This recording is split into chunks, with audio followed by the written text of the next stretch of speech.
ఇటీవలే థియేటర్స్‌లోకి వచ్చిన చిత్రాల్లో మంచి ప్రమోషన్ నడుమ రిలీజ్‌కి వచ్చిన political and crime investigation thriller చిత్రం 'కోట బొమ్మాలి పీఎస్' కూడా అయితే ఒకటి అని చెప్పుకోవచ్చు.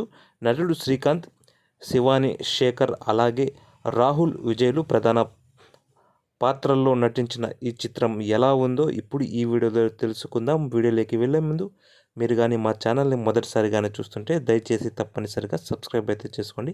అలాగే వీడియో నచ్చితే ఒక లైక్ చేసి మా ఛానల్కి అయితే సపోర్ట్ చేయండి. ఇక కోట బొమ్మాలి కథ ఏంటో ఇప్పుడు చూద్దాం.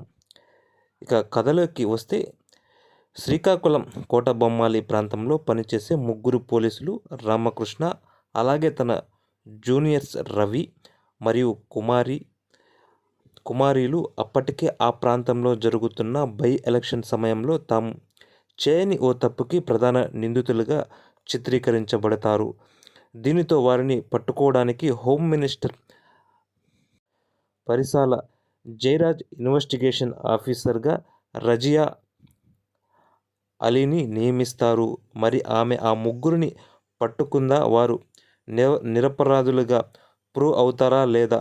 రామకృష్ణ తన ఎక్స్పీరియన్స్తో ఈ సవాళ్లు ఎలా ఎదుర్కొన్నాడు అనేది తెలియాలి అంటే ఈ సినిమా అయితే చూడాల్సిందే. ఇక ఈ చిత్రంలో గీతా ఆర్ట్స్ రెండవ వారి నిర్మాణం విలువలు చాలా బాగున్నాయి. సినిమా నేపథ్యానికి తగ్గట్టుగా చాలా న్యాచురల్గా సినిమానైతే తెరకెక్కించారు. టెక్నీషియన్ టీంలో రంజిన్ రాజ్ మ్యూజిక్ బాగుంది. అలాగే జగదీష్ చీకటి సినిమాటోగ్రఫీ బాగుంది. ఎడిటింగ్ పర్వాలేదు. ఇక దర్శకుడు తేజ మార్ని విషయానికి వస్తే ఒరిజినల్ చిత్రం నాయకట్టుకి తాను ఓ ప్రామిసింగ్ రీమేక్ని అందజేసే ప్రయత్నం చేశారని అయితే చెప్పాలి. మంచి సబ్జెక్ట్ని డీసెంట్ నరేషన్తో ప్రజెంట్ అయితే చేశారు. కొన్ని లోటుపాట్లు మినహా ఈ సినిమాకి తన మార్క్ అయితే బాగుందనే చెప్పుకోవాలి. ఇక మొత్తానికి చూసినట్లయితే ఈ కోట బొమ్మాలి పిఎస్లో శ్రీకాంత్ రోల్ ఆడియన్స్ని మెప్పిస్తుంది.